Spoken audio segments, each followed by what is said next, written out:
అందరికీ శుభోదయం. తెలుగు వికాసం ఛానల్కు స్వాగతం.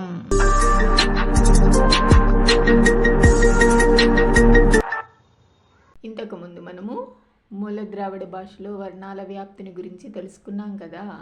ఇప్పుడు మూల ద్రావిడము వ్యాకరణాంశాలు. మూల ద్రావిడంలో వ్యాకరణాంశాలు మనకి ఎలా మార్పు చెందుతూ వచ్చాయో మనం ఇప్పుడు తెలుసుకుందాం. ముందుగా మనము ఈ మూల ద్రావిడంలో తెలుగులోకి మారినటువంటి ప్రత్యయాల్లో బహువచన ప్రత్యయాలని గురించి తెలుసుకుందాము. ఈ మూల ద్రావిడంలో అళ్ అనేటటువంటి మూల ద్రావిడంలో అళ్ అనేటటువంటి ప్రత్యయం స్త్రీ అనేటటువంటి అర్థంతో కనిపిస్తుంది. ఇక్కడ అది మూల ద్రావిడంలో అళ్ అనేటటువంటి ప్రత్యయం స్త్రీ అనే అర్థంతో కనిపించగా, అదే తెలుగులోకి వచ్చేసరికి తెలుగులో స్త్రీ అనేది బంధువాచకంగా మారుతుంది. ఏం మారుతుంది? బంధువాచకంగా. అంటే మనకి బంధువులు ఉంటారు కదా, చుట్టాలు. ఈ స్త్రీ అనేటటువంటి దాన్ని ఏ విధంగా సంబోధిస్తాము అనేటటువంటి విధంగా మారడం అనేది జరుగుతుంది. ఉదాహరణకి చూడండి. ఉదాహరణ వచ్చేసరికి మరదలు, కోడలు,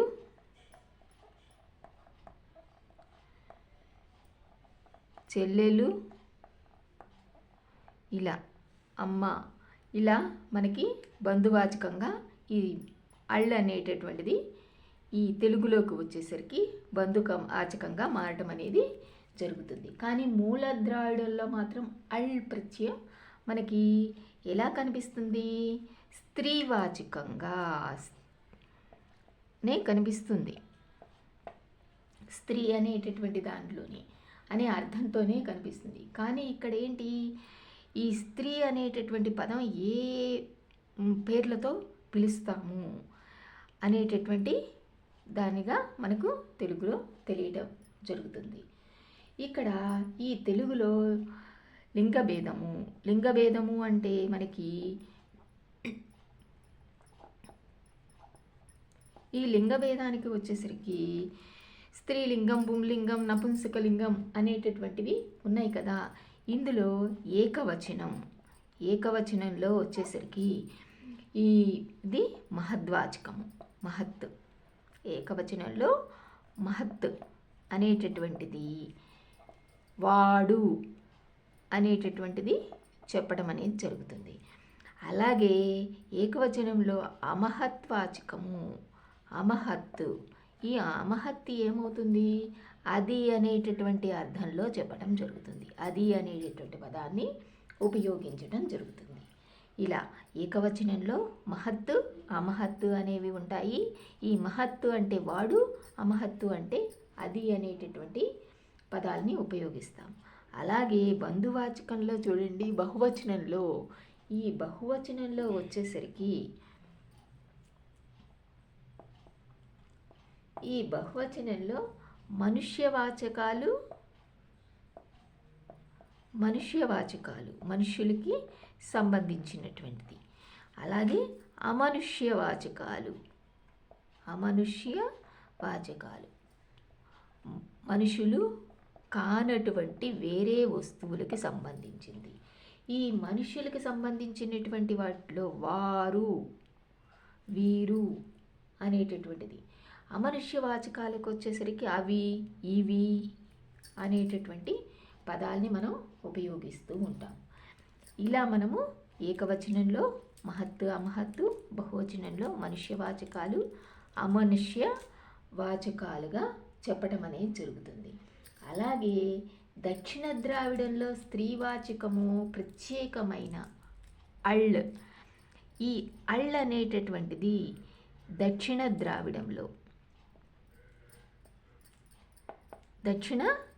ద్రావిడంలో ఈ అళ్ అనేటటువంటి ప్రత్యేక శబ్దమైనందువల్ల ఇక్కడ మూల ద్రావిడంలో అల్ అనేది స్త్రీవాచకంగా ఉపయోగిస్తాం.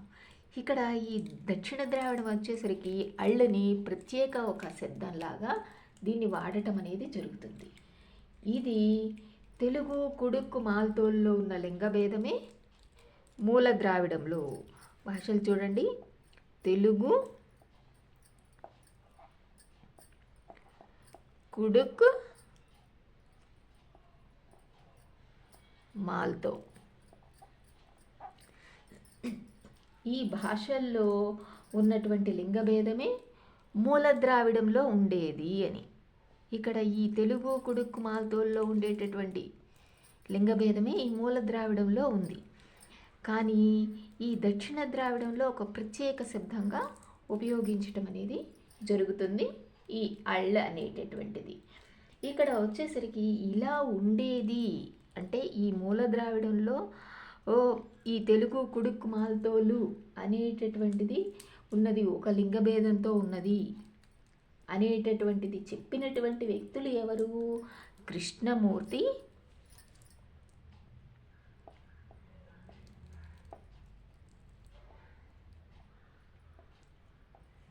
అలాగే ఎంఎన్.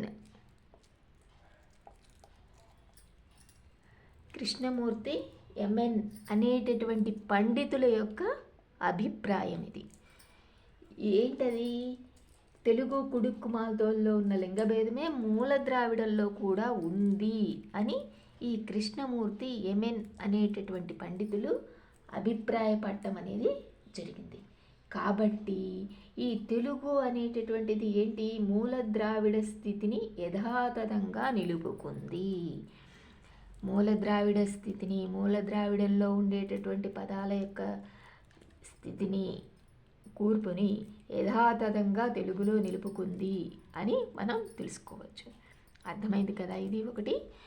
మూల ద్రావిడం అళ్ళు అనేటటువంటిది స్త్రీవాచకంగా, తెలుగులో వచ్చేసరికి బంధువాచకము, మరదలు, కోడలు, చెల్లెలు, ఏకవచనం వచ్చేసరికి మహత్ వాడు, అమహత్ అది, బహువచనం మనుష్యవాచకాలు, అమనుష్యవాచకాలు వారు అవి. ఈ దక్షిణ ద్రావిడంలో అళ్ళు ప్రత్యేక శబ్దంగా ఉపయోగించడం అనేది జరిగింది. ఈ తెలుగు కుడుక్కు మాల్తోల్లో మాత్రం మూల ద్రావిడము అనేటటువంటి శబ్దము ఉండేది, ఈ లింగభేదమే ఉండేది ఈ తెలుగు కుడుక్కు మాల్తోల్లో అనేటటువంటి దాన్ని కనిపెట్టినటువంటి వాళ్ళు, అభిప్రాయపడినటువంటి పండితులు కృష్ణమూర్తి, ఎంఎన్ అనేటటువంటి వ్యక్తులు.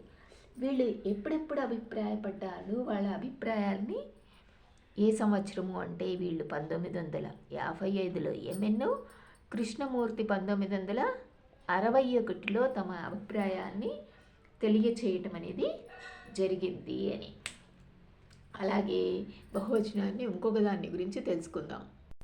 ఇక్కడ చూడండి, మూల ద్రావిడంలో అమహత్, మూల ద్రావిడంలో అమహత్ బహువచన ప్రత్యయం. అమహత్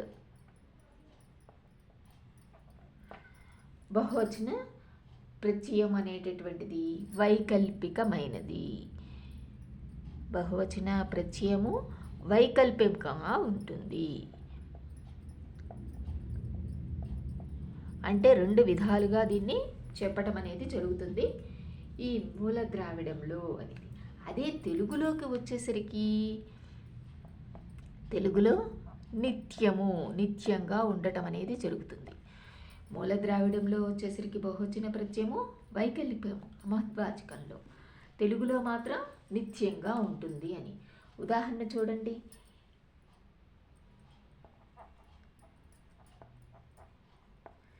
ఇరంటు కిళికళ్, ఇది వచ్చేసరికి తమిళం. అలాగే ఎరడు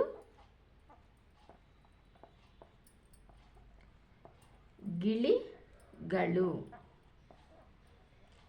అనేటటువంటిది కన్నడం. ఇంకొకటి వచ్చేసరికి రెండు చిలుకలు,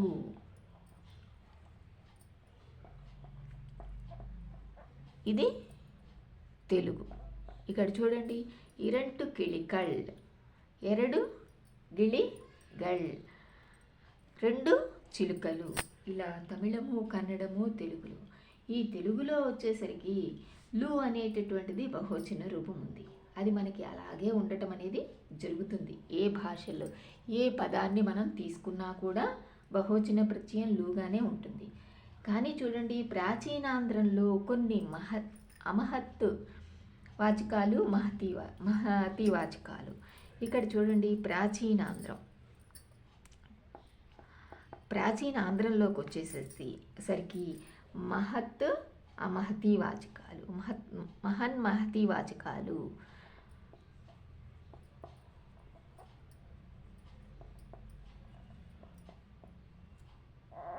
మహతి ఈ వాచకాల్లో మాత్రం రు అనేటటువంటిది ఇలా మనకి కనిపించటం అనేది బహువచన ప్రత్యయంగా ఉంది. ఎక్కడ మహద్వాచకము, అమహద్వాచకము వీటిలో రు అనేటటువంటిది మనకి కనిపిస్తుంది అని. ఉదాహరణ మనం చూసుకుందామా? ఇది బహువచన ప్రత్యయము. వీటిలో ఉదాహరణ వచ్చేసరికి చూడండి, పగతురు, అలాగే విలుకాండ్రు,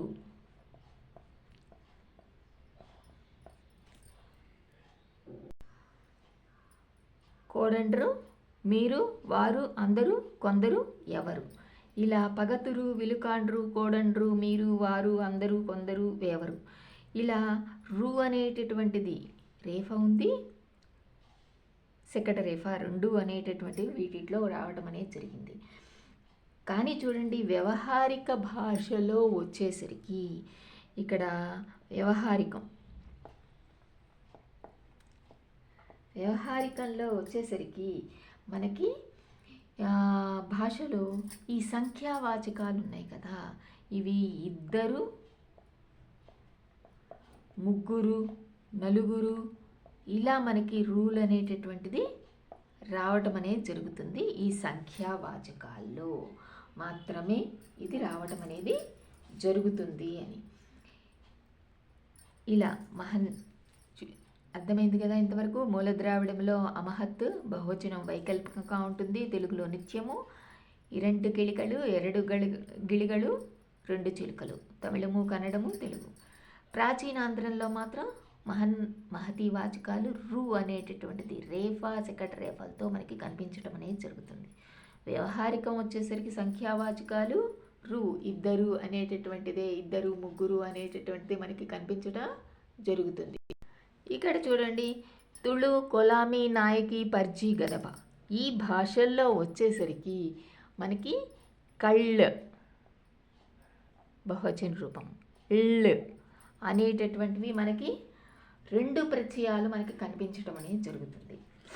ఇక్కడ ఈ భాషల్లో మనకి కళ్ళు, ఇళ్ళు అనేటటువంటి రెండు ప్రత్యయాలు ఉండటం వలన మూల ద్రావిడంలో మాత్రము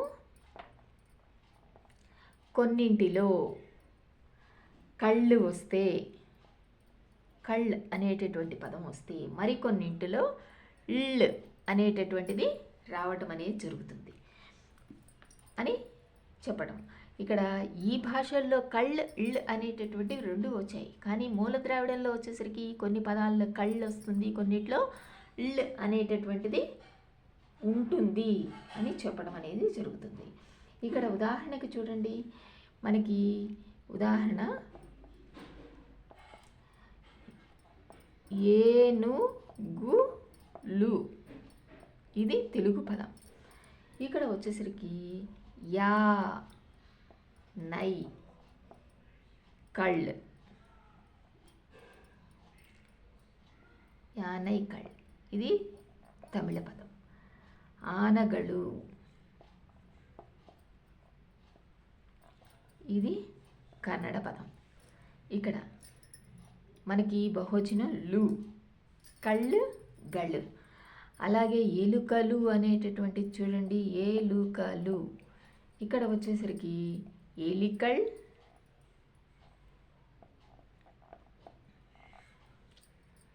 ఇలిగల్ ఇవి ఎలికల్, ఇలిగలు ఇలా తమిళము, కన్నడ భాషల్లో రావటం అనేది జరుగుతుంది. ఇక్కడ బహువచన ప్రత్యయము లూగానే మనకు కనిపిస్తోంది. వీటిని తమిళంలో సమాన రూపాలతో గనక పోల్చి చూస్తే వీటిలో మొదటి బహువచనం కళ్ అనే మనకి తెలియటం అనేది జరుగుతుంది. ఈ తమిళంలో వచ్చేసరికి మనకేంటి, కళ్ళే మొదటి బహువచన ప్రత్యయము, మొదటి బహువచన ప్రత్యయము అని తెలుస్తూ ఉంటుంది. కానీ తెలుగులోనూ మిగిలిన మధ్య ద్రావిడ భాషల్లోనూ బహువచన ప్రత్యయం నిత్యంగా ఉంటుంది. ఈ తెలుగులో కానీ మిగిలిన మధ్య ద్రావిడంలో కానీ తెలుగు ఈ బహువచన ప్రత్యయం అనేది నిత్యంగా రావడం అనేది జరుగుతుంది. ఇక్కడ మనకి కళ్ అనేటటువంటిది రెండు పదాలుగా మనం చెప్పుకున్నాం బహువచన రూపాన్ని. కానీ ఇక్కడ తమిళంలో వచ్చేసరికి మనకి కళ్ అనేటటువంటిది మొట్టమొదటి బహువచన ప్రత్యయంగా మనం చెప్పుకుంటూ ఉంటాం. అలా కాకుండా ఇంకొకటి చూడండి, ఇక్కడ దక్షిణ ద్రావిడం వచ్చేసరికి దక్షిణ ద్రావిడ భాషలో వచ్చేసరికి ఇలా కళ్ అనేటటువంటిది గళ్ళు కానీ మనకి కనిపించదు, కళ్ళు కానీ ఇళ్ళు కానీ మనకి కనిపించవు. చూడండి, ఇరంటు మరం, ఇది తమిళ భాష. అలాగే ఎరడు మర, ఇది కన్నడం. దీన్నే మనము రెండు చెట్లు అంటాము తెలుగులో వచ్చేసరికి. రెండు చెట్లు ఇలా. ఇక్కడ దీంట్లో వచ్చేసరికి చూడండి, ఇక్కడ మనకి కళ్ళు అనేది కనిపిస్తుంది. కానీ ఇక్కడ మనకి ఇళ్ళు అనేది బహువచనంలో మనకి కనిపించదు. కాబట్టి ఇక్కడ బహువచన ప్రత్యయం ఇళ్ళు గళ్ళు అనేటటువంటివి లేకుండానే మనం వీటిని ఉపయోగించవచ్చు. ఈ పదాలని బహువచన ప్రత్యయాలుగా, బహువచన పదాలుగా ఉపయోగించవచ్చు. ఇరంటు మరం, ఎరడు మర, రెండు చెట్లు. కానీ తెలుగులోకి వచ్చేసరికి బహువచన ప్రత్యయం లుగానే ఉంటుంది అని అర్థమైంది కదా. ఇది ఒకటి అళ్ అనేటటువంటిది ఒక ప్రత్యయం శ్రీవాచకంగా చెప్పడం. ఇక్కడ కళ్ళు గళ్ళు అనేటటువంటిది బహువచన ప్రత్యయము. ఈ కళ్ళు ఇళ్ళు అనేటటువంటివి రెండు మూల ద్రావిడంలో కనిపిస్తే మనకి కళ్ అనేదే ఎక్కువగా మనకి తమిళంలో కనిపిస్తుంది అనేటటువంటిది చెప్పడం జరుగుతుంది బహువచన ప్రత్యయంలో. ఆ కళ్ అనేటటువంటిది గళ్ళు అనేటటువంటిది ఉపయోగించకుండానే మనం బహువచన పదాల్ని ఉపయోగించవచ్చు. ఇది దక్షిణ ద్రావిడం ద్వారా మనకి తెలియచేయటం అనేది జరుగుతుంది.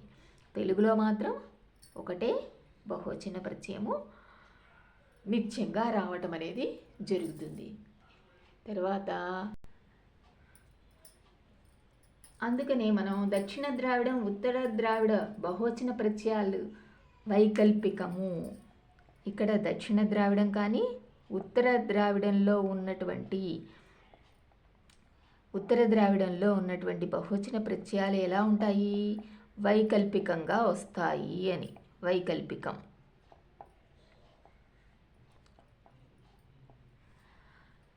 తెలుగులోనూ మిగిలిన మధ్య ద్రావిడంలోనూ, తెలుగు కానీ మధ్య ద్రావిడంలో కానీ నిత్యంగా రావటం అనేది జరుగుతుంది అని మనం చెప్పుకోవచ్చు. ఇక్కడ వచ్చేసరికి మనకి సర్వనామాన్ని గురించి ఇంకొక వ్యాకరణాంశాన్ని తెలుసుకుందాం. అస్మదర్థక సర్వనామము. ఇక్కడ వచ్చేసరికి ఈ మూల ద్రావిడ భాషలో అస్మదర్థక సర్వనామాలు ఏకవచనంలో వచ్చేసరికి యాన్, ఇది నేను, ఏను, నేను అనే రూపాలుగా మారడం అనేది జరుగుతుంది. అలాగే యామ్ అనేటటువంటిది ఏము, మేము.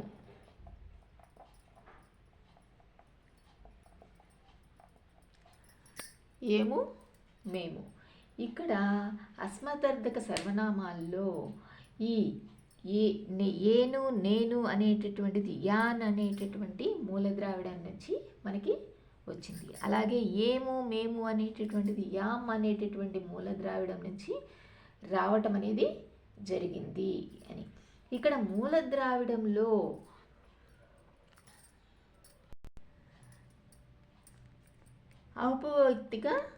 ఔపవిభక్తిక రూపాలు, వీటి యొక్క ఔపవిభక్తిక రూపాలు చూడండి.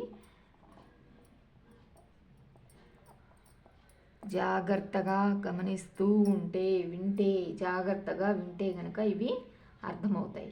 నన్ను నా అనేటటువంటిది, మమ్ము మా అనేటటువంటివి వీటి యొక్క ఔపవిభక్తిక రూపాలు వచ్చేసరికి నన్ను నా మమ్ము మా. వీటి యొక్క మూల ద్రావిడ రూపాలు ఎన్ ఎమ్ము. వీటి యొక్క మూల ద్రావిడ రూపాలు ఏంటి?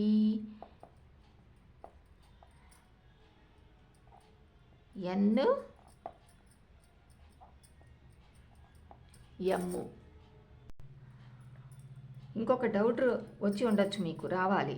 ఇక్కడ వచ్చేసరికి ఫస్ట్లో మూల ద్రావిడ రూపము యాన్ యాము అని చెప్పుకున్నాం కదా, ఇక్కడ ఎన్ ఎమ్ము అని చెప్తున్నారేంటి అనేటటువంటి సందేహం మీకు రావచ్చు.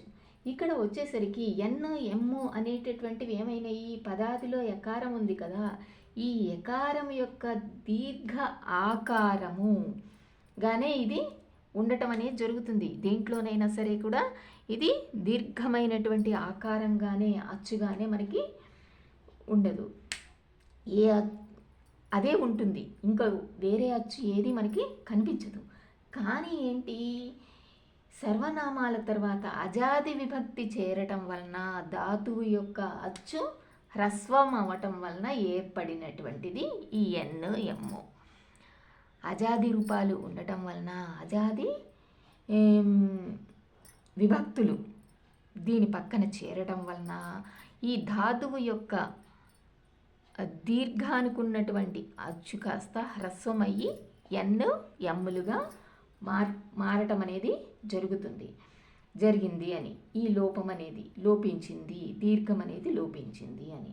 ఇవి మూల ద్రావిడ భాషలో వచ్చేసరికి ఈ ఎన్ ఎమ్ములే మనకి. ఈ ఎన్ అనేటటువంటిది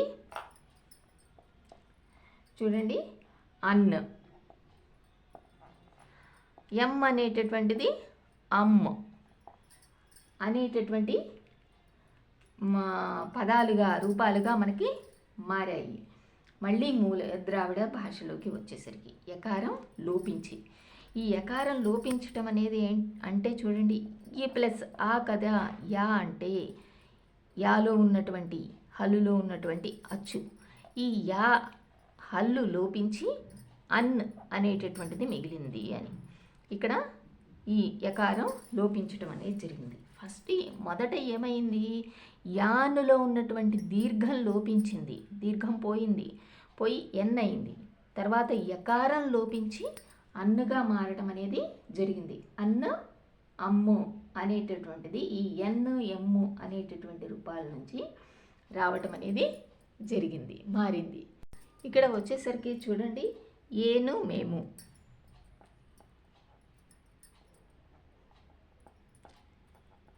ఏను మేము. ఈ ఏను మేము అనేటటువంటివి ఏంటి? ప్రాచీనమైనటువంటి రూపాలు. ఇదే ఆర్వాచీన రూపాలు వచ్చేసరికి ఏను కాస్త నేను, మేము, ఇక్కడ ఏము, ఏను ఏము, ఇది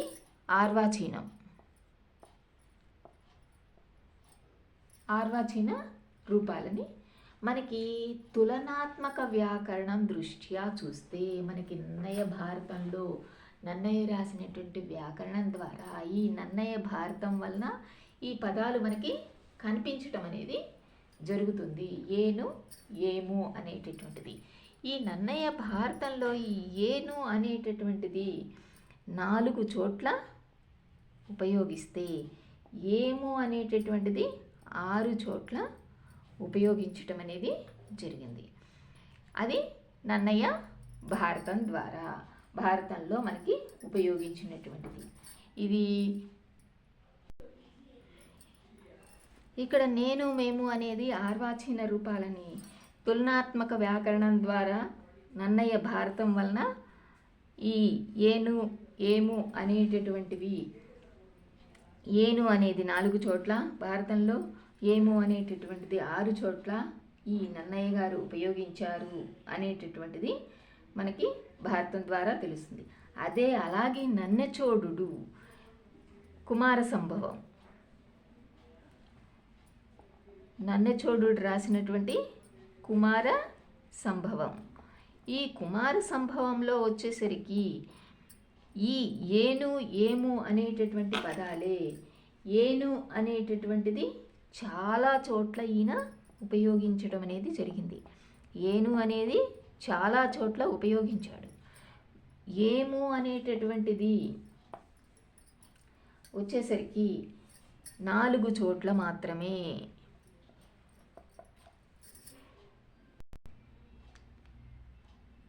ఇక్కడ వచ్చేసరికి ఏను,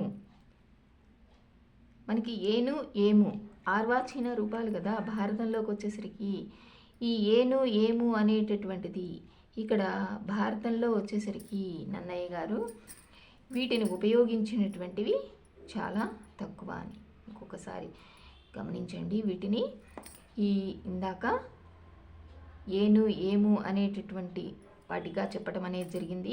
ఈ ఏను ఏమునే మనకి నేను మేము కదా మారినటువంటిది ప్రాచీన రూపాలు ఇవి. ఆర్వాచీనం నన్నయ్య గారి భారతం రాసేసరికి ఆర్వాచీన రూపం వచ్చేసరికి ఈ పదాలు చాలా తక్కువగా మనకి కనిపించటం అనేది జరిగింది. ఇక్కడ కూడా కుమార సంభవంలో కూడా నేను ఏను అనేటటువంటిది, ఈ ఏను అనేటటువంటిది ఈయన ఉపయోగించటం అనేది జరిగింది ఏను కుమార సంభవంలో చాలా చోట్ల. కానీ మేము అనేటటువంటిది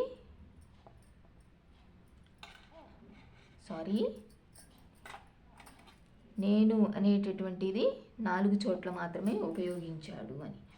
కానీ ఏము అనేటటువంటిది అనే రూపమే ఉన్నది, కానీ మేము అనే రూపము అసలు మనకి కనిపించదు ఈ కుమార సంభవంలో అని. ఇక్కడ వచ్చేసరికి ఈ ఏను నేను మేము వీటిని కొంచెం కన్ఫ్యూజ్ కాకుండా చూడండి. నేనే కొంచెం వేయాలి. ఏను ఏము నేను మేము, ఈ నేను అనేది 4 చోట్ల, మేము అనేటటువంటిది 6 చోట్ల ఈ భారతంలో ఉంటే నన్నచోడు రాసినటువంటి కుమార సంభవంలో ఏను అనేటటువంటిది 6 చోట్ల చాలా చోట్ల మనకు కనిపిస్తుంది. కానీ నేను అనేటటువంటిది తక్కువగా కనిపిస్తుంది అని. ఏము మేము అనేటటువంటిది ఏము అనే రూపము ఉంది, కానీ ఈ మేము అనేటటువంటి రూపము అసలు మనకి కనిపించదు, లేదు అన్నట్లుగా చెప్పడం జరుగుతుంది. ఇంకొకటి గమనించండి. ఇక్కడ ఏను ఏము అని చెప్పుకున్నాము, నేను మేము అనుకున్నాము, ఏంటి ఇలా తికమక పెట్టేస్తున్నారు అనుకోకుండా ఇవి ఎలా మారినాయో ఒకసారి చూసుకుందాం. ఏను ఏము అనేటటువంటి వాటి యొక్క ఔపవిభక్తిక రూపాలు ఏంటి? ఈ నా మా అనేటటువంటివి నకారము మకారము వీటికి ముందు చేరటం వలన ఈ ఔపవిభక్తిక రూపాలైనటువంటి నా మాలు అనేటటువంటివి ఈ ఏను మేము అనేటటువంటి వాటికి ముందు చేరటం వలన నేను అయింది. ఇక్కడ చూడండి, ఏ ను దీనికి ముందు నకారం న్ చేరింది. న్ ప్లస్ ఏ కలిస్తే నేను అనేటటువంటి రూపం ఇక్కడ ఏర్పడింది, నేను. అలాగే దీనికి ముందు మ్ అనేటటువంటిది రావటం వలన మేముగా మారటం అనేది జరిగింది అని. పూర్వకాలంలో ప్రాచీన కాలంలో మనకి ఏను ఏము అనేటటువంటి పదాలు ఉన్నాయి. ఇప్పుడు వచ్చేసరికి వాటినే మనము నేను, మేము అనేటటువంటి పదాలుగా ఉపయోగించటం అనేది, వాడటం అనేది జరిగింది అని. ఇక్కడ సర్వనామాల్లో వచ్చేసరికి ఆస్మదర్థక సర్వనామాలు యాన్, యాము. ఈ యాన్, యాము, ఏను, నేను, ఏము, మేము. మొదట వచ్చేసరికి యాన్, యాములో ఉన్నటువంటి దీర్ఘం హ్రస్వం అవుతుంది, ఎన్, ఎమ్ము. తర్వాత వచ్చేసరికి ఈ ఎన్, ఎమ్ముల్లో ఉన్నటువంటి యకారం లోపించి అన్, అమ్ములుగా మారటం అనేది జరిగింది.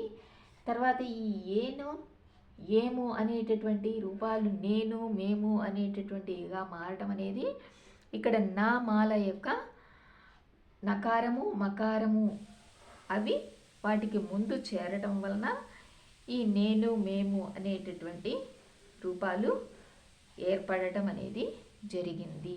ఇది మనం చాలా తేలికగా గుర్తుపెట్టుకుంటే సరిపోతుంది. తర్వాత వచ్చేసరికి ఇష్మదర్థకం. ఇష్మదర్థక సర్వనామము. ఇందులో వచ్చేసరికి ఇక్కడ నిన్ నుంచి వచ్చినటువంటివి నీవు, ఈవు ఏకవచనం.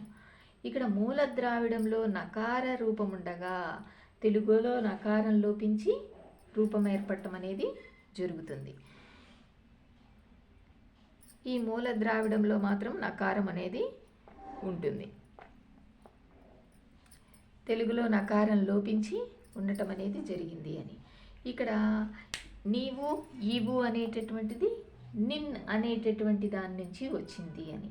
అలాగే ఈరు, మీరు అనేటటువంటిది నీర్ అనేటటువంటి దాని నుంచి ఏకవచనము, బహువచనము రూపాలివి. ఇక్కడ మూల ద్రావిడం నుంచి వచ్చినటువంటిది నిమ్, నీరు, నీర్ అనేటటువంటివి రూపాలు.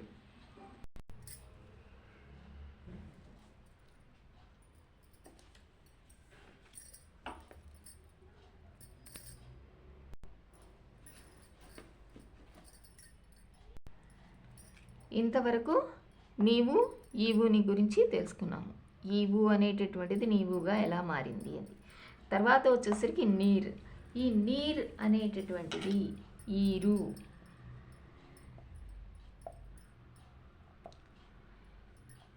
ఇక్కడ కూడా వచ్చేసరికి ఇక్కడ మ అనేటటువంటిది మకారం చేరి ఇక్కడ చెప్పుకున్నాం కదా, మ్ అనేటటువంటిది వచ్చి మీరుగా మారటం అనేది జరిగింది.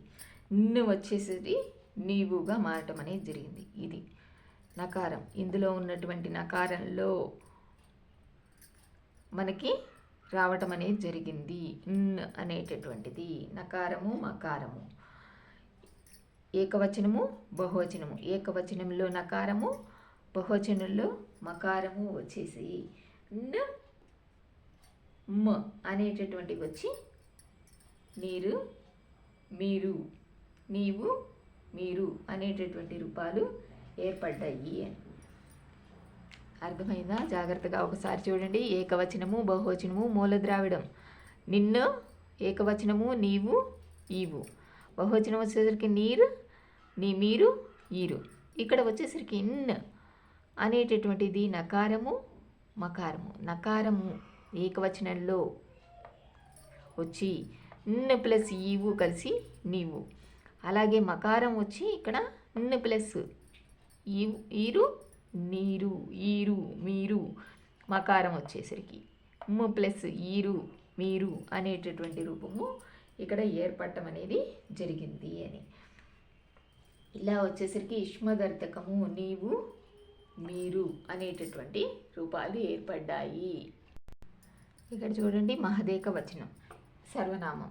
ఇక్కడ మూల ద్రావిడం వచ్చేసరికి అవను, మూల మధ్య ద్రావిడం వచ్చేసరికి అనన్ను, తెలుగులో వచ్చేసరికి వాడు అనేటటువంటివి పరిణామం చెందుతూ రావటం అనేది జరిగింది. మారుతూ నూతన పరిణామం రావటం అనేది జరిగింది. అవన్ను, అనన్ను, వాడు, ఈ వాడుగా రావటం అనేది చూడండి. అవన్, అనన్, తర్వాత వాను, వాండు, వాండు, తర్వాత అర్ధ అనుస్వారం వాడు, తర్వాత వాడు అనేటటువంటి రూపాలు ఇలా మార్పు చెందుతూ మనకి రావటం అనేది కనిపిస్తూ ఉంటుంది. ఇక్కడ వచ్చేసరికి అత్ అనేటటువంటిది తెలుగులో వచ్చేసరికి ఇది అది. చివర ఏమైంది? తకారం. ఈ తకారం ఉండటం వలన మధ్య ద్రావిడంలో అవన్, ఈ మధ్య ద్రావిడంలో వచ్చేసరికి అవన్కి కూడా ఈ తకారం చేరడం అనేది జరిగింది. చేరి ఇక్కడ త్ అనేటటువంటిది వచ్చి అవంత్. ఇక్కడ మనము మార్పు చెందినటువంటివి చూద్దాం, చూడండి ఒకసారి.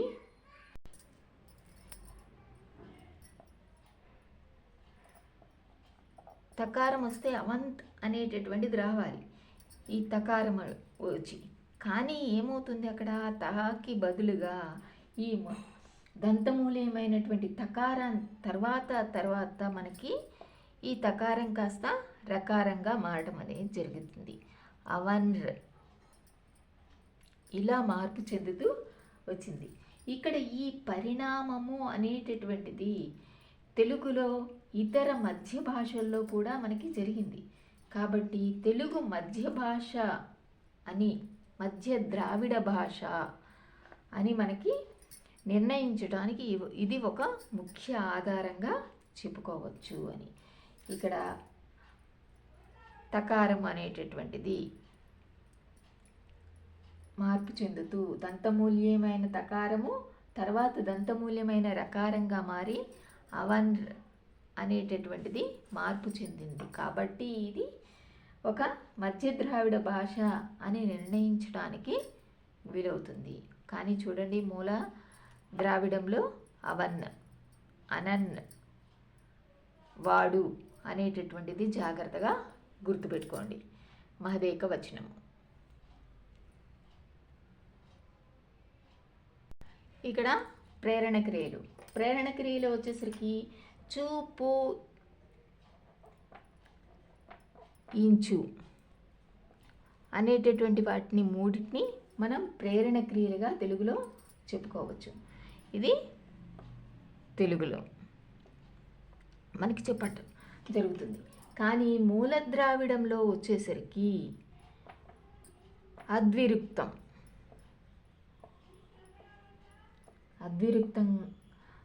స్పర్శ అంతమయ్యి కొన్ని క్రియల్లో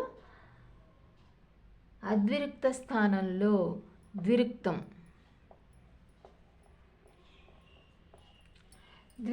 అనేటటువంటిది ఆదేశంగా రావటం అనేది జరిగింది ఈ మూల ద్రావిడంలో. ఇక్కడ అద్విరుక్తము అంటే ద్విరుక్తం అంటే ఒక హల్లుకి అదే హల్లు ఒత్తుగా రావటం అనేది ద్విరుక్తం అంటాము. అది రాకపోవటము అద్విరుక్తము అనేటటువంటిది. ఇలా అద్విరుక్త స్థానంలో ద్విరుక్తం ఆదేశంగా వచ్చి ఏర్పడినటువంటి రూపాలు ప్రేరణ క్రియల్లో మనకి మూల ద్రావిడంలో కనిపిస్తూ ఉంటాయి. ఈ తెలుగులో మాత్రం ఈ విధానం తొలగిపోయి ధాతువుకు చూ, ఇంచు అనేటటువంటివి ఎక్కువగా మనకి కనిపిస్తూ ఉంటాయి. మూల ద్రావిడంలో మాత్రము ఇంచు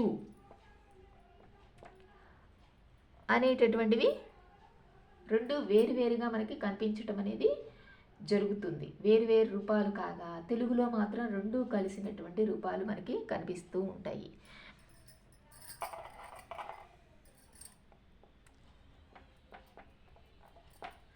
ఇక్కడ చూడండి, ఉదాహరణకు వచ్చేసరికి మూల ద్రావిడము ఆటు,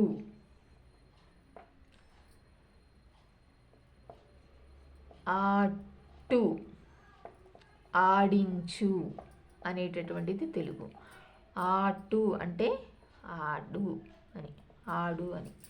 అలాగే ఈ మూల ద్రావిడం ఇంకోటి చూడండి, మురంకు,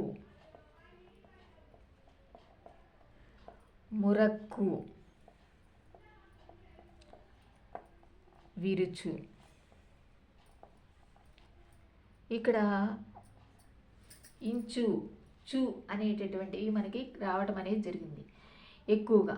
ఈ చు, ఇంచు అనేటటువంటిది ఏకవచన రూపాలు. ఏకవచన రూపాలు ఏంటి? చు, ఇంచు తెలుగులో. ఇంచు అనేటటువంటిది ఇక్కడ 2 రూపాలు మూలద్రావిడంలో వచ్చేసరికి. తర్వాత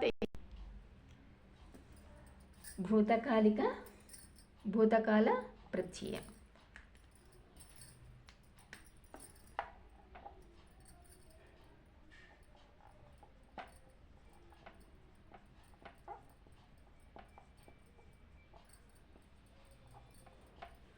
భూతకాల ప్రత్యయం ఇక్కడ మూల ద్రావిడంలో వచ్చేసరికి ట్, తర్వాత త్,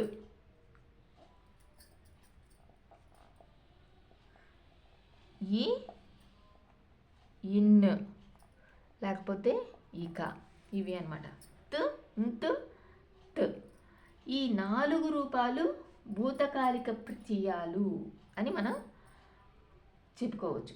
ఇక్కడ ఉన్నట్లు భూతకాలిక ప్రత్యయాలు ఉన్నట్లు తమిళంలో వచ్చేసరికి కొడగు భాషా సముదాయం వల్ల తెలుస్తుంది.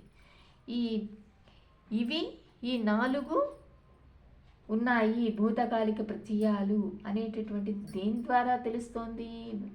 ఈ తమిళం కొడగు అనేటటువంటి భాషల వల్ల.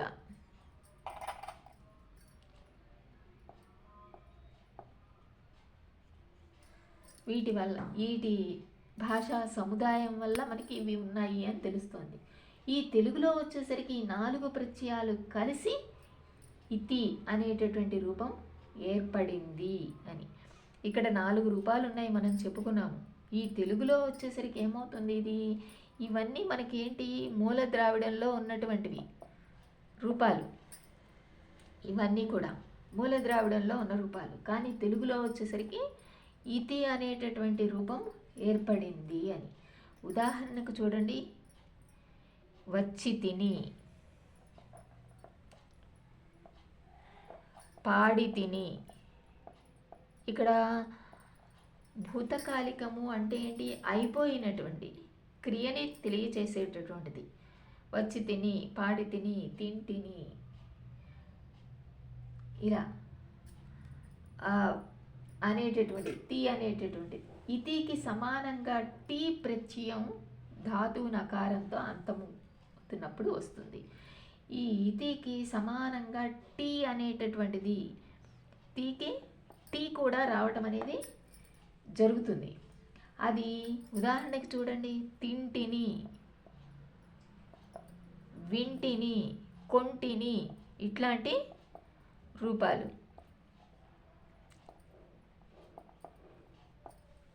టీ ఒకటే కాదు, ఇక్కడ ఇవి చూడండి, ఉత్తమ పురుష, మధ్యమ పురుష, తింటిని, మధ్యమ పురుష వచ్చేసరికి ఇక్కడ మధ్యమ పురుష, ఉత్తమ పురుష అనేటటువంటివి తెలియచేస్తూ ఉంటాయి. తాను ఉత్తమ, ఎదుట మధ్యమ, ఎక్కడో ప్రథమ అన్నాం కదా. ఈ తింటిని, వింటిని అనేటటువంటిది ఏమవుతుంది? ఉత్తమ పురుష, తన గురించి తాను చెప్పుకోవడం అనేటటువంటిది. అలాగే చూడండి, తింటివి, వింటివి అనేటటువంటివి మధ్యమ పురుష. ఇవి మధ్యమ పురుషలో వస్తాయి. మరి ప్రథమ పురుష ఉంది కదా, ఇక్కడ పురుషులు 3 కదా. ఉత్తమ పురుష, మధ్యమ పురుష, ప్రథమ పురుష. ఉత్తమ పురుష చెప్పుకున్నాం, మధ్యమ పురుష చెప్పుకున్నాం, మరి ప్రథమ పురుష చెప్పుకోవాలి కదా. ప్రథమ పురుషలో వచ్చేసరికి ఏమవుతుంది? మహత్ ప్రత్యయమైనటువంటి రీ ముందు ఈ, మిగిలిన చోట్ల ఏను అనేటటువంటివి ఉంటాయి. ఇక్కడ ఏనుకి కొన్ని చోట్ల క్రియలు ఇయన్, ఇయను అనేటటువంటి రూపం కూడా ఉంటుంది. ఇక్కడ ఏంటి? ఈ ప్లస్ అన్, ఈ అన్, ఈ 2 భూతకాలిక ప్రత్యయాలు సముదాయం. ఈ 2 భూతకాలికంలో వచ్చేటటువంటిది, అయిపోయినటువంటి క్రియల్ని చెప్పేటటువంటిది. ఇక్కడ చూడండి, అనియన్, అనియను, అనెను, ఎను అనేటటువంటిది వస్తుంది అని చెప్పుకున్నాం కదా. ఏ అనేటటువంటిది అనెను, అని ఎను, ఇయను, ఇయన్, ఇలా ఇవి ప్రథమ పురుషులోకి వచ్చినటువంటిది. ప్రేరణ క్రియలు, భూతకాలిక ప్రత్యయం గురించి. తర్వాత ఇంకొక విషయము త్వార్థక ప్రత్యయం. ఈ త్వార్థక ప్రత్యయం వచ్చేసరికి దక్షిణ ద్రావిడంలో ఇక్కడ భూతకాలిక ప్రాతిపదిక, ఇక్కడ ప్రత్యయము ఇది మనకి త్వార్థకంగా చెప్పుకోవచ్చు. ఈ మధ్య ద్రావిడము తెలుగులో వచ్చేసరికి ఈ సి చి అనేటటువంటివి త్వార్థక ప్రత్యయాలు అని మనకి వ్యాకర్తలు కొంతమంది అనుచితంగా, అంటే కొన్ని సందర్భాల్లో అనుచితంగా ఈ అనేటటువంటి ప్రత్యయాన్ని కూడా పేర్కొనడం అనేది జరిగింది అని. ఇక్కడ ఉదాహరణకు చూడండి, తిని, చేసి, వచ్చి, చూచి, ఇచ్చి, తెచ్చి అనేటటువంటిది. ఇవి త్వార్థక ప్రత్యయానికి ఉదాహరణగా మనం చెప్పుకోవచ్చు. దక్షిణ ద్రావిడంలో ఈ భూతకాలిక ప్రాతిపదికే మనకి త్వార్థం అని చెప్పడం. మధ్య ద్రావిడం భాషలోకి కానీ తెలుగులోకి కానీ వచ్చేసరికి ఈ సి అనేటటువంటి చి అనేటటువంటివే మనకి త్వార్థక ప్రత్యయాలుగా చెప్పుకోవడం అనేది జరుగుతుంది. అలాగే వ్యతిరేక త్వార్థకాన్ని గురించి చెప్పుకుందాం. ఈ వ్యతిరేక త్వార్థకం చూడండి, మూల ద్రావిడంలో అప్రత్యయం క్రియకు చేరి త్వార్థక రూపం ఏర్పడుతుంది. ఆ ప్రత్యయంపై కా చేరుతుంది. చేరి అకా అనేటటువంటి ప్రత్యయం ఏర్పడటం అనేది జరుగుతుంది. ఇది త్వార్థక వ్యతిరేక త్వార్థకము. చూడండి, మూల ద్రావిడంలో వచ్చేసరికి చొల్లా, చెయ్యా ఇవి. అది తెలుగులోకి వచ్చేసరికి చూడండి,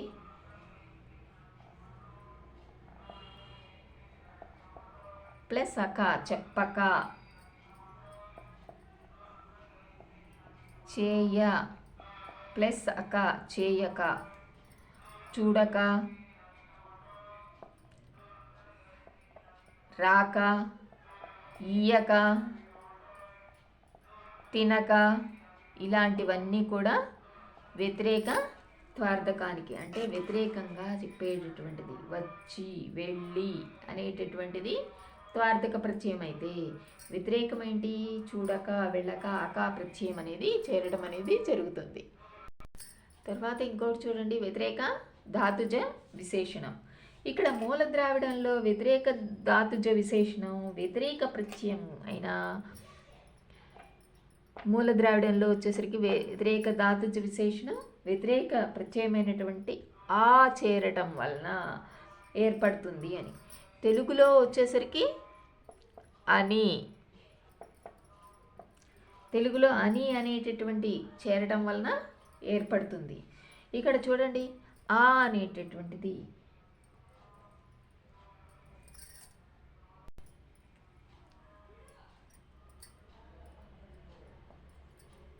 చెయ్యా, చెయ్యు, అదే చెయ్యని అనేటటువంటిది. ఇక్కడ చూడండి, చొల్లు అంటే చెప్పని,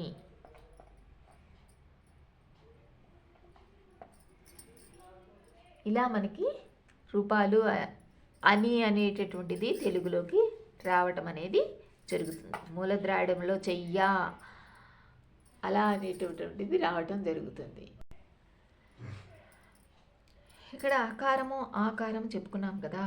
ఇక్కడ ఉదాహరణ చూడండి, తమిళంలో వచ్చేసరికి చెయ్యా, చెయ్యాత, చెయ్యాత మలయాళం, గెయ్యద కన్నడం.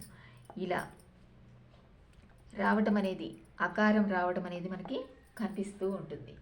ఈ అకారం అనేది చేరింది అని. తెలుగులో వచ్చేసరికి అని అనేటటువంటి చెప్పుకున్నాం. చెయ్యని.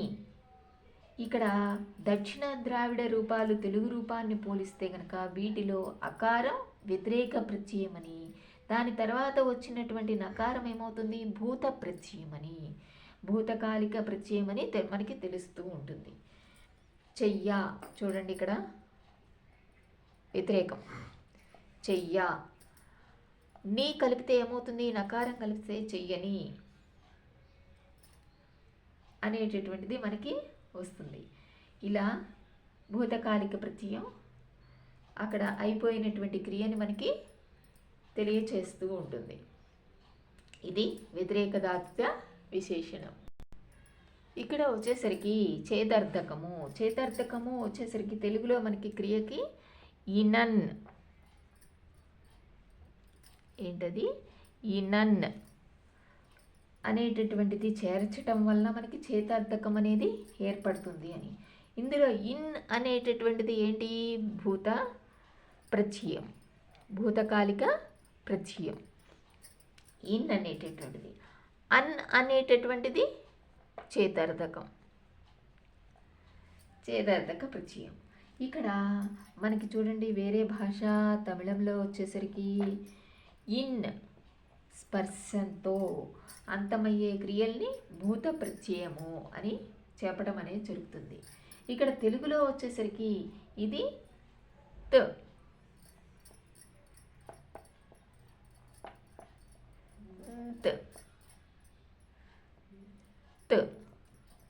అనేటటువంటి 3 ప్రత్యయాల్ని తొలగించి వాటి స్థానాన్ని కూడా వ్యాప్తి చెందుతూ చేతర్థక ప్రత్యయం అనేటటువంటిది అన్ అనేటటువంటిది రావడం జరిగింది. ఇక్కడ మూల ద్రావిడంలో చూడండి మనకి అల్, అన్ అనేటటువంటిది తెలుగులోకి. ఈ అన్న అనేటటువంటిది దేని నుంచి వచ్చింది, మూల ద్రావిడంలో ఉన్నటువంటి అల్ అనేటటువంటి పదం నుంచి రావటం అనేది జరిగింది. ఉదాహరణకు చూడండి, అర్థమవుతుంది. పాటినాల్, పాడినన్ తెలుగు.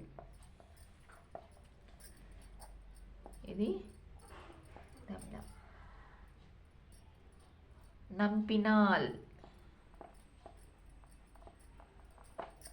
నమ్మినన్. ఈ నంపినాల్ అనేటటువంటిది తమిళంలో కానీ మలయాళంలో కానీ మనం చెప్తూ ఉంటాము. పాటినాల్, పాడినన్, నంపినాల్, నమ్మినన్. ఇలా మనము వ్యవహారిక భాషలోకి వచ్చేసరికి ఈ రూపాల్లో ఉన్నటువంటి నకారం లోపించి దాని ముందున్నటువంటి అచ్చు దీర్ఘమై పాడిన, వ్యవహారంలోకి వచ్చేసరికి పాడినన్, చేసినన్, వచ్చినన్ అనేటటువంటివి ఉన్నాయి కదా. ఇక్కడ పాడిన, నమ్మిన, అక్కడ ఉన్నటువంటి నకారం లోపిస్తుంది, తర్వాత ఉన్నటువంటి దానికి దీర్ఘం అనేది రావటం జరుగుతుంది. ఇది ఇంకొకటి చూడండి, వ్యవహారిక భాషలో వచ్చేసరికి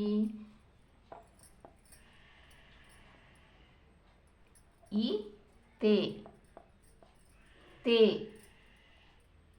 అలాగే టే అనేటటువంటి ప్రత్యయాలు కూడా మనం రావడం అనేది ఈ చేతార్థకంలో కనిపిస్తూ ఉంటుంది. ఇది ప్రాచీనాంధ్ర మధ్యమ పురుష ఏకవచన భూతకాలిక ప్రత్యయము. ప్రాచీనాంధ్రంలో ఉండేటటువంటి మధ్యమ పురుష ఏకవచన భూతకాలిక ప్రత్యయం. ఇది వచ్చేసరికి రూపం. ఉదాహరణ చూడండి, అంటే, వింటే అనేటటువంటిది ప్రాచీనాంధ్రంలో మధ్యమ పురుషలో ఏకవచనం భూతకాలిక ప్రత్యయము. ఇది అంటే, వింటే అనేటటువంటిది వ్యవహారిక భాషలోకి మనకి మాట్లాడేటటువంటిది. అర్థమైంది కదా. చేతార్థకము ఇన్, ఇనన్, అన్ చేతార్థకము. అలాగే పాడినన్, కాస్త పాడినా, నమ్మినా అనేటటువంటిది రూపాలుగా మారటం అనేది జరిగింది. తే టే అనేవి కూడా వస్తాయి, అంటే వింటే అనేటటువంటి రూపాలు. ఇక్కడ విద్యార్థక ప్రత్యయం. ఈ విద్యార్థక ప్రత్యయము అనేటటువంటిది ఈ మూల ద్రావిడ భాషలో వచ్చేసరికి ఉందా లేదా అనేటటువంటి సందేహం అనేది ఇప్పటికీ ఉంది. అది నిర్ధారణగా లేదు. ఉందా లేదా అనేటటువంటిది ఇప్పటికీ నిర్ధారణ కాలేదు. దక్షిణ ద్రావిడ భాషలో ఈ ప్రత్యయం ఇప్పటికీ లేదు. అసలు దక్షిణ ద్రావిడంలో ఈ విద్యార్థకం అసలే లేదు. తర్వాతకి తెలుగులో వచ్చేసరికి ధాతువుకి ము అనేటటువంటిది చేర్చడం వలన తర్వాత ఏకవచనము అండి, ఏకవచనము ము, అండి అనేటటువంటిది బహువచనం. ఇలా చేర్చటం వలన విద్యార్థక ప్రత్యయం తెలుగులో ఉంది అని చెప్పుకోవచ్చు. ఉదాహరణకి చూడండి, తినుము, తినండి, అక్కడ విధి తప్పగా పని చెయ్యాలి అని. వినుము, వినండి, ఇలా మనం చెప్పుకోవటం అనేది జరుగుతుంది తెలుగులో. మూల ద్రావిడంలో ఏంటి, ఈ విద్యార్థకానికి సంబంధించినటువంటి అసలు ప్రత్యయం ఉందా లేదా అనేటటువంటి డౌటే, మనకి సందేహమే ఇప్పటి వరకు తీరలేదు. కానీ దక్షిణ ద్రావిడంలో అసలు లేదు అని చెప్పుకోవచ్చు. తెలుగులో మాత్రం ము, అండి అనేటటువంటి వాటిని ఉపయోగిస్తూ మనం ఈ విద్యార్థకాన్ని ప్రత్యయాన్ని చెప్పుకుంటూ ఉంటాం. ఇంతవరకు ఈ మూల ద్రావిడ వర్ణాలని కానీ, తెలుగు పరిణామం చెందినటువంటి విధానాన్ని కానీ, మూల ద్రావిడంలో తెలుగు కాలక్రమంగా ఎలా పరిణామం పొందుతూ వచ్చింది అనేటటువంటి విషయాన్ని ఇప్పటి వరకు మనము తెలుసుకున్నాము. ఇంతవరకు మీ అందరికీ అర్థమైందే అని అనుకుంటాను. దీన్ని జాగ్రత్తగా 1కి 4 సార్లు అర్థం చేసుకుంటూ గనక వింటే ఇది మీకు చాలా తేలికగా రావటం అనేది జరుగుతుంది. 2-3 సార్లు వింటే చాలు, దాన్ని మీరు రాయగలుగుతారు. ఒక్కొక్క దాన్ని కూడా ఒక చిన్న ప్రశ్నలాగా కూడా మనకి ఇవ్వటం అనేది జరుగుతుంది. పెద్ద ప్రశ్నలాగా దీన్ని ఇవ్వటము, దాన్ని చిన్న ప్రశ్నలాగా ఇవ్వటం అనేది కూడా జరుగుతుంది. అందుకనే నేను ప్రతిదాన్ని వివరిస్తూ ఉదాహరణలతో సహా చెప్పడం అనేది జరిగింది. కాబట్టి దీన్ని చాలా జాగ్రత్తగా మీరు అర్థం చేసుకుంటూ వినండి. పూర్తిగా వింటే మీకు చాలా బాగా అర్థమవుతుంది. ఇంతవరకు మీరు దీన్ని విన్నందుకు, దీన్ని అర్థం చేసుకోవడానికి ప్రయత్నించండి. ఇది మీకు చాలా ఉపయోగపడుతుంది. మా ఛానల్ని సబ్స్క్రైబ్ చేసుకోండి, లైక్ చేయండి, షేర్ చేయండి. ధన్యవాదములు.